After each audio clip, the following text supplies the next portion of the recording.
Ek is Randi Khoisan en dis 'n eer om te gesels met 'n silverskermwenner en SAFTA genomineerde akteur, regisseur en musikant, bekend vir sy rolle in onder andere Generations en Puna. Reginald Hafke, ook bekend as Reggie Peace, gesels nou oor sy nuwe boek Vredemaker. Reggie, dis lekker om jou weer te sien, man. Hoe gaan dit? Landi, joh, goed en jy? Lekker. Ek dink ek het jou laas gesien by 'n musiekkompetisie in 2023. Baie geluk met jou boek en dankie dat jy jou storie met ons deel.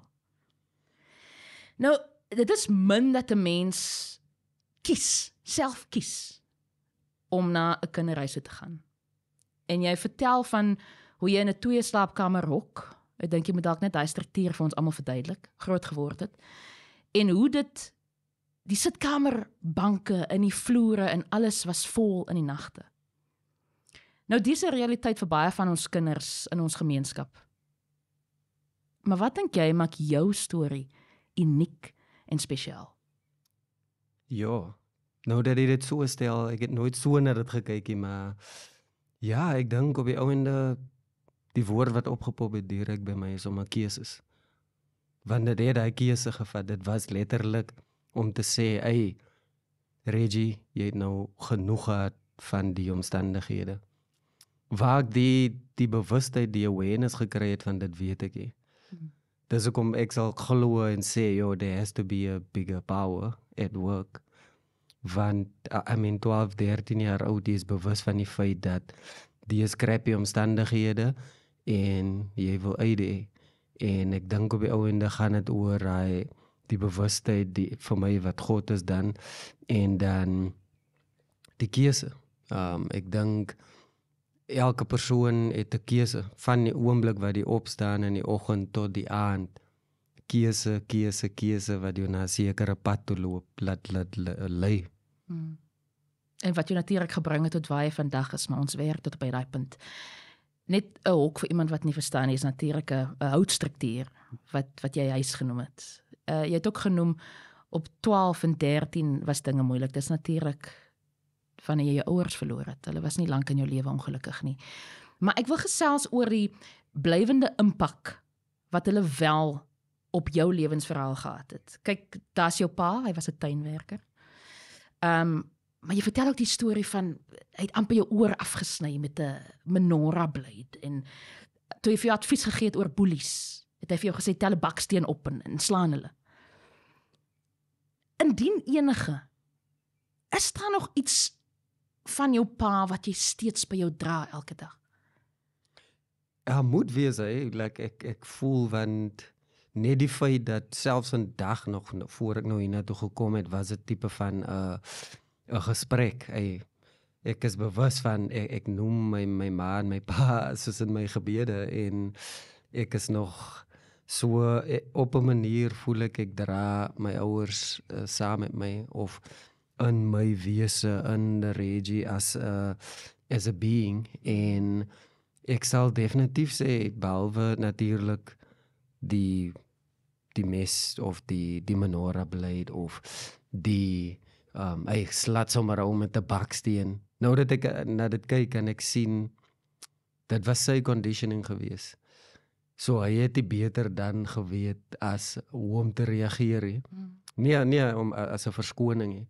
En ek kyk nou nog na as een merk in my gesig wat die afgelope 15, 16, 17 jaar hier is in my gesig. En dis hier langs my oor as ek na dit kyk en dis soos, ek kyk nie eintlik na die diepte van dit, maar dis soos, hy is gemerk, man. As ek nou na dit kyk en dit sal natuurlik die gedagte van my pa altyd saam met my dra. Ek dra sy liefde, definitief saam en ek wens ek kon 'n bietjie van hy aggressie, hy meer dra, want dis soos, as ek sê maar nou hardloop of iets, sal nice wees om, laat ek die mense nou wys, so, maar definitief, Albert Hafke, en ek dra nog sy tweede naam ook, Julius, so, ek is definitief, is deel van wie ek is. Daai letsel wat jy nou genoem het op jou gesig is nou nogal vir my simbolies, want jy kan dit fisies sien, maar dit is natuurlik iets wat mense ook in die boek sien, kom deur in jou siel. Daai letsel het gebly. En ons gaan nou praat oor hoe jy daarmee gedeel het. Op bladsy 15 skryf jy, my ma se vrees vir my pa het my vrees ook geword. Tot op watter mate het daai vrees jou half gedryf om 'n beter lewe vir jouself en jou broers te soek? Ja, ek dink dit was 'n groot, op 'n groot manier. Dit was 'n groot rede wat dalk kon sê, as ek nou na dit kyk kan ek sien, of as ek die vraag kan vra, hoe dit my pa geaffekteer as 'n man. Hy die fail at his job as 'n man, maar kon sien hoe hy beklei nog steeds. Dis hoekom ten spyte oor die feit dat hy like siek was of wat ook al, het hy tuine skoon gaan maak. Dit was altyd 'n gestrewe na beter. Daar was altyd 'n gestrewe tot die einde toe was dit like, na beter. Maar ja, ek kan sê, dit was een van die groot redes wat my gedryf het, basies. Maar nou dat ek terugkyk, kan ek sien, dit is eintlik 'n verkeerde rede om iets te doen. Want jy hardloop weg van iemand af, of jy hardloop weg van iets af, 'n situasie af, is jy in alignment, dit is jy dinge wat net natural gebeur. Jy het 'n rede wat jou laat sê, ek moet ek moet. So, maar ek was nie toe bewus van dit gewees nie, maar nou is ek. Dit is my interessant, want ek dink in die boek kom dit ook deur dat die strewe na beter is aan een kant goed, want jy het jouself uit die omstandighede uit gekry en jy is suksesvol vandag, maar aan die ander kant het jy ook baie keer in die boek genoem, maar dit was so groot fokus vir jou, jy het die hele tyd gefokus op beter wees. En jy skryf geweldig oor die prestasies op skool, en veral in sport, en jy beskryf die as 'n obsessie met verbetering, en jy noem dat as jy tweede eindig, jy dalk die eerste verloorder is. Ons sit nou hier en is meer as 30 jaar van demokrasie in Suid-Afrika. Voel jy daar is nog 'n verwagting van breinmense om ons waarde te bewys? Definitief, ja. Vir my as 'n jong breinman, voel ek baie keer, ek moet opstaan, alhoewel ek nie wil nie. Dis nie asof ek hier wil, ek wil eintlik net, ek wil musiek maak, ek wil act, ek wil, ek wil my besigheid doen en doen wat ek moet doen, en net sê, hier is my talente, gee vir my 'n platform, laat ek dit gebruik, maar nou moet ek vaskyk basis in mure en as gevolg van my ras. Ek is natuurlik nie dom nie, ek sien wat aangaan, so ek is bewus van baie dinge wat aangaan, om te beklei vir my plek. Maar dan dryf dit dan my weer eens, ek is heavy groot deesdae op alignment, dan, so met ander woorde, my intensie is dan op 'n verkeerde plek. My intensie is nie net om musiek te skryf, omdat dit uit die siel uitkom. It comes from a higher being. Nou is dit my intensie nie, ek moet nou bewys, hier is 'n breinman wat kan musiek doen, wat nie net kan rappie, wat kan sing, of hoekom kry ek net sekere tipe rolle, hoekom moet ek beklei, of hoekom kry ek net sekere projekte, so dis soos, vir my, dit is op 'n manier 'n soul battle, maar ek moet ook bewus wees van die realiteite wat ek en baie ander mense, ons almal word onder dieselfde kam geskeer, en dit is wat ons in die gesig staar, en dis die battles wat ek is hy ou wat eintlik, ek glo meer in die positief as die negatief, maar ek is bewus, die afgelope 2-3 jaar moes my jonger broer hulle my kom leer het van, bro, hier is baie donker dinge wat aangaan hier in die wêreld, be aware. Jy het daar genoem van, hoekom kry ek net sekere tipe rolle? Hulle noem dit stereotyping, né? Yes. Of typecasting. Typecasting, ja. Kom ons praat oor stereotypes, wat veral in die boek voorkom, baie. Daar is die armoede, die drank en die daggaamisbruik. Jou pa was ook 'n gangster, wie sy oog uitgesteek is met 'n mes. Jy het later self dagga gebruik en ek is bly jy is nou daarvan af. Dit is 'n baie goeie voorbeeld. Weer eens as 'n breinmens, Waar begin 'n mens om daai stereotypes wat van generasie na generasie oorgedra is te verbreek? Ja, dis voel ek dis 'n invisible chain wat gebreek moet word.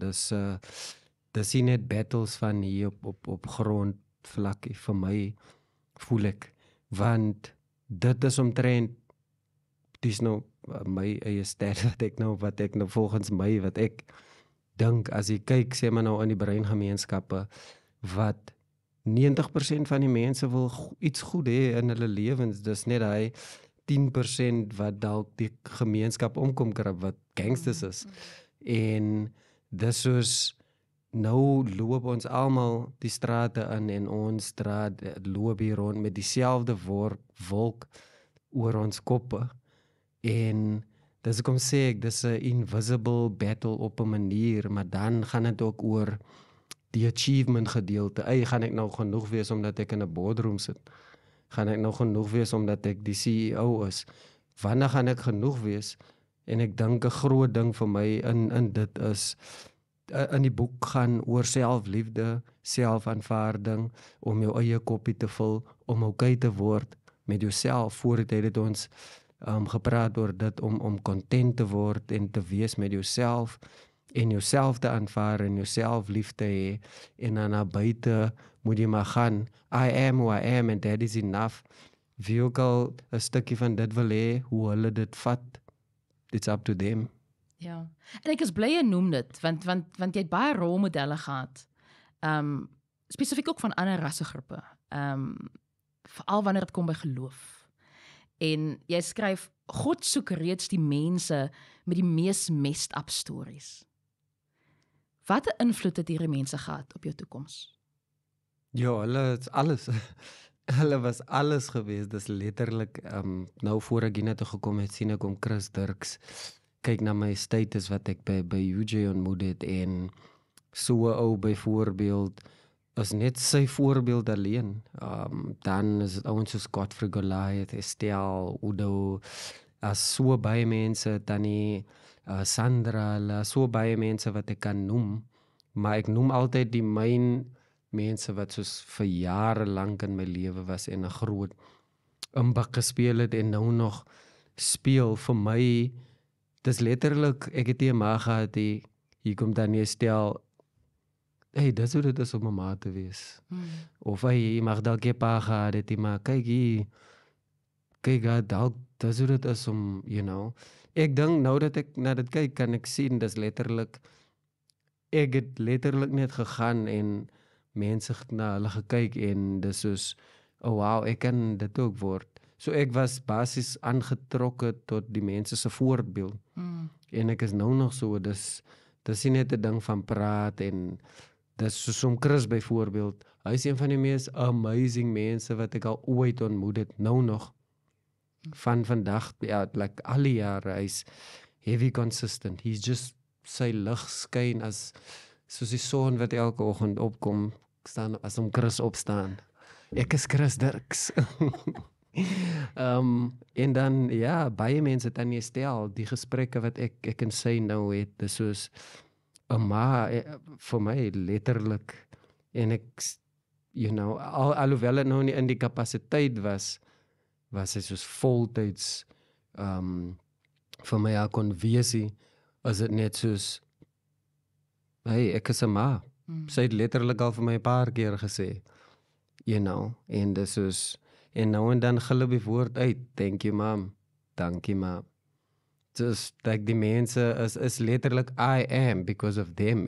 Dis letterlik ek is 'n Ubuntu kind.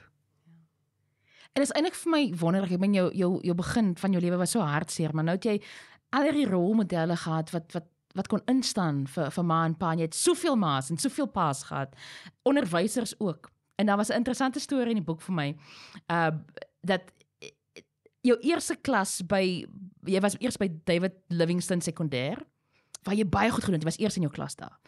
En toe dryp jy die eerste kwartaal by DF Malherbe. Wat is jou opinie oor die opvoedkundige stelsel spesifiek in armer woonbuurte? Ek dink daar is soveel healing wat nodig is, voor die kinders uitgestuur kan word skole toe. Daar's so baie social issues waarmee die onderwysers moet deel. Imagine jy's in 'n skool en die gangsters loop in 'n skool asof dit niks is nie, of die kinders op die ouderdom van 14, 15 word al pregnant, of die dissipline. Ek sal sê as ek kyk na dit, die kinders is gevra om van so jong ouderdom af volwasse te wees. En dan gaan hulle dan in die skole in. Yes, hulle is 14 in ouderdom, maar hoe lank hulle gelewe het, wat hulle moes oorkom, wat die struggle, poverty, wat se issues ook al hulle by die huis. Dit maak jou ouer as vinnig, like fisies, emotionally, op 'n ander vlak wat mense nie kan sien nie. En dan gaan jy nou in en die onderwysers moet nou met dit gaan deel. So ek voel, en dan is ons 40 kinders in 'n klas, of ek weet nie hoeveel kinders nou in 'n klas is, die 50 kinders, I don't know. En dan moet die onderwysers beklei om die kinders te educate, wat educate wil word. En dis hoekom die slaagsyfer ook, een van die redes natuurlik, hoekom die slaagsyfer so laag is, want vir my is dit, hoe kan die slaagsyfer nie 100% wees nie? En dan gaan ek nou na byvoorbeeld soos hoërskool D.F. Malherbe toe, dissipline throughout, dis letterlik, dis ook, ek kon sien, nadat ek geleer, nee brother, dit is harde werk. Jy moet fokus hier, al die kinders, selfs al is die stout kinders, hulle is dan 60s hier, so ek moet hard werk. En is lekker dat jy nou 'n voorbeeld kan wees vir daai gemeenskap. En het onlangs teruggegaan Souderville toe, om daar op te tree, die plek waar jy op 'n stadium weg van gehol het. Wat doen so 'n tipe besoek vir jou genesing? Dit beteken baie, die boekgesprek wat ons gehad het met Marvin Draai, na die tyd toe sê ek vir hom, dit was vir my basies die gemeenskap wat gesê het, we approve of you, en ons is trots op jou, want ek is bewus van die feit dat dis nie my storie. Dis een persoon se storie natuurlik, maar as duisende kinders wat deur dieselfde stories gaan, as nie erger as wat ek gaan nie. So dit was 'n pat on the back vir my gewees, en ek kon, ek het trots daar weggeloop, en dis mense wat my aanvaar en sê, gaan, ons is trots op jou, maar gaan doen beter, vlieg. En daai aanvaarding, kom dit van jouself af op nou? Ja, ek het 'n plant gekoop. Acceptance Love was die plant se naam. So die plant.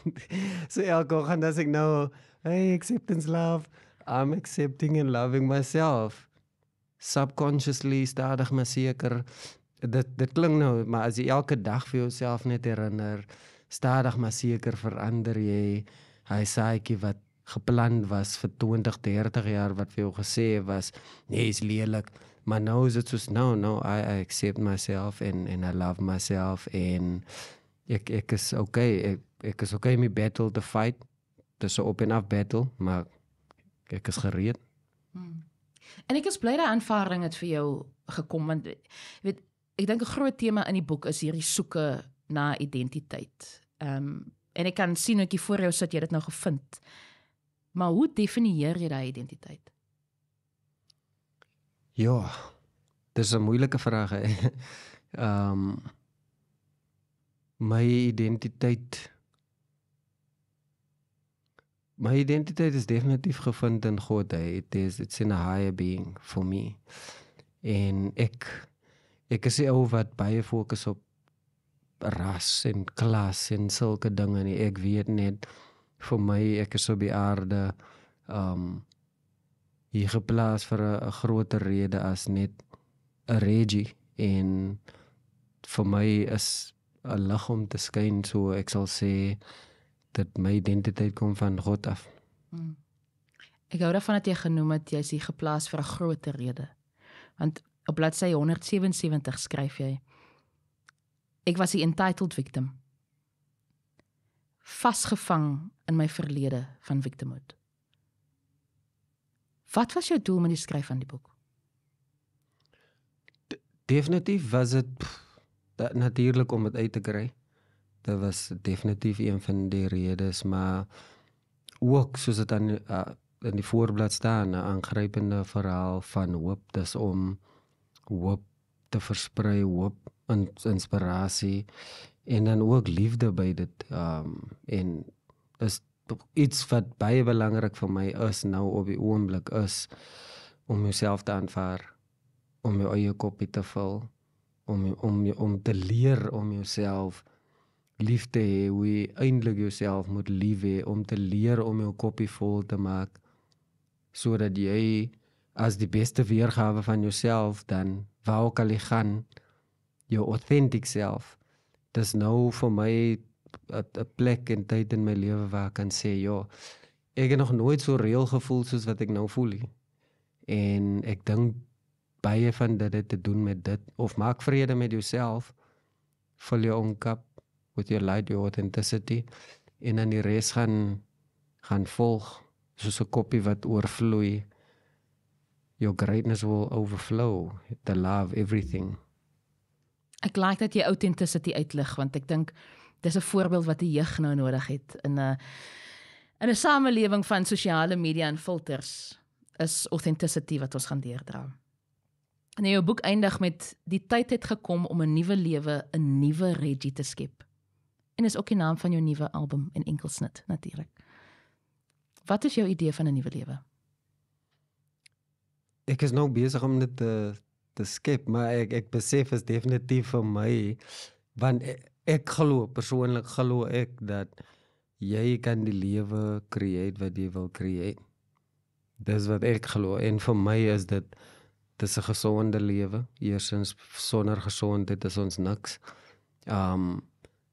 Familie, ek besef nou baie meer die belangrikheid van familie en community. En dan natuurlik jou purpose, as jy die grote rede hoekom jy hier is, dit gaan nie net oor my nie, dit gaan nie net oor ek en ek as 'n victim nie. En ja, ek sal sê dat dis grotendeels van dat ek as jy op 'n mission is, uit op 'n vision, jy het die visie, en jy gaan vir dit, en dis 'n groot ding, familie, community, en dan vriendskap. Ek dink dit het baie te doen met mense ook. Dis hoekom ons hier is, basis. Alles het eintlik te doen met mense. Dis letterlik hoekom ek musiek skryf, hoekom ek act, hoekom ek die boek skryf, dat het te doen met ander mense, is om te dien, is om te serve. Dis baie belangrik.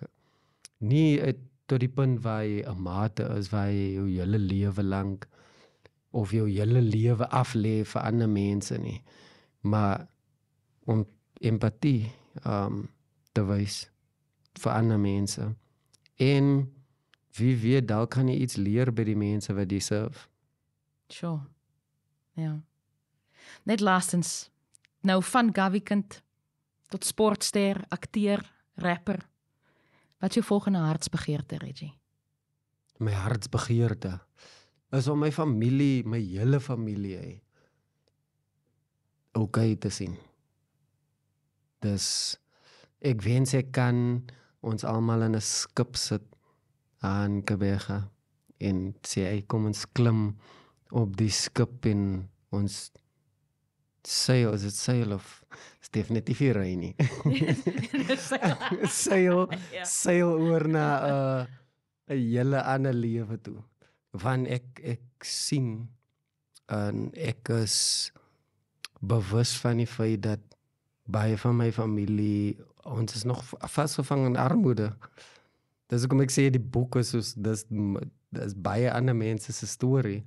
Ek het 'n jong niggie, my pa se suster se kind, of se 2 kinders, en dan my pa se suster se ander kinders, en die hele as nog generasies van ons wat op pad is, en vir my is dit net, dis hoekom ek bid elke dag, ek glo in gebed, en vir my is dit die volgende generasie. My familie moet okay wees. Al die chains wat gebreek moet gebreek word. 'n nuwe lewe skryf ek en om rit te raak van al die strongholds hier in my kop. Is letterlik om rit te raak van die strongholds, om rit te raak van armoede, om rit te raak van al die negatiewe dinge wat ons as 'n familie voel ek vasgechain het al die jare en vir hulle om te sien. Hulle is amazing soos hulle is, 'n mooi mense met goeie harte, goeie intensies wat vasgevang was in slegte omstandighede en dat daar way meer lewe buite as net in survival mode. Dankie vir jou rou eerlikheid. En dankie dat jy die storie gedeel het met ons en dat jy die eerste voorbeeld is vir jou gemeenskap en mense lei na 'n beter lewe toe, dat hulle kan verstaan jy kan uit jou omstandighede uitkom. So dankie Reggie. Dankie vir jou Landi, dit was 'n eer vir my gewees om die gesprek te hê.